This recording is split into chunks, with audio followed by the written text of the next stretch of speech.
Can't get z equals 0, and if you want, write it like this and solve it as a rational equation. That would be fine. Multiply through by the LCD and do the stuff we learned how to do before. Okay, let's do this last one that we talked about. Here's another equation in quadratic form, because 2/3 is 2 times 1/3. We let u equal n to the 1/3. I did it a bunch of ways, but this is what we ended up with. So if we were supposed to solve, and again, we're solving for n here, the variable. Let me give myself a little more room. Solve for n. So we have n to the 2/3 minus 4 times n to the 1/3 minus 21 equals 0.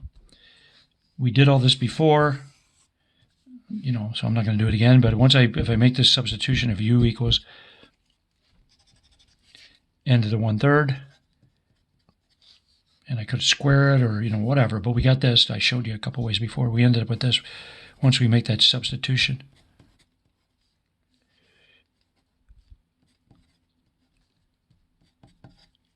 So we get this. Now it's a quadratic in u.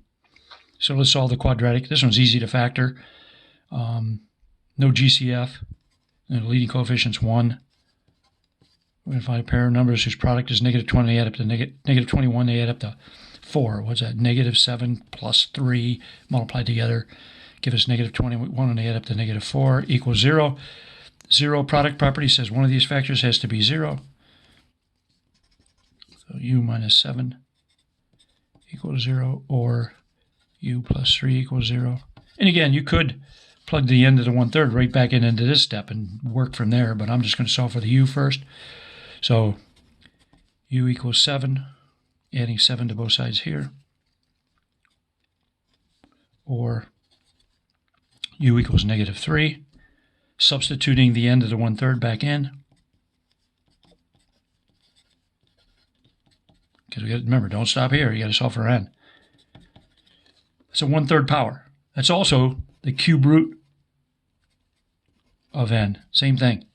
So I want to cube both sides. Whether I write it as n to the 1/3 power or the cube root of n, it doesn't matter. Let's just leave it n to the 1/3. Cube both sides.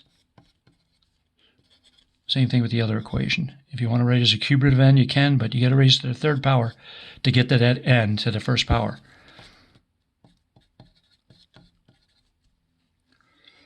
One-third times 3 is 1. If you cube the cube root of n, you're going to get n also, but you get n to the 1st power equals 7 cubed. Let's see, 7 sevens are 49, 7 nines are 63.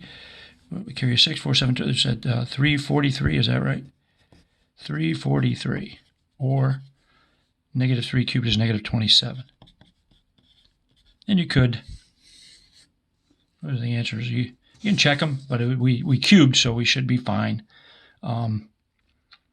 Anyway, this is also, this is really a radical equation. It's really a cube root of n squared minus, or you can square it on the outside, minus 4 times the cube root of n minus 21. But notice we have a problem isolating the cube root on one side, so it's in quadratic form. Solve it like this. Okay? All right.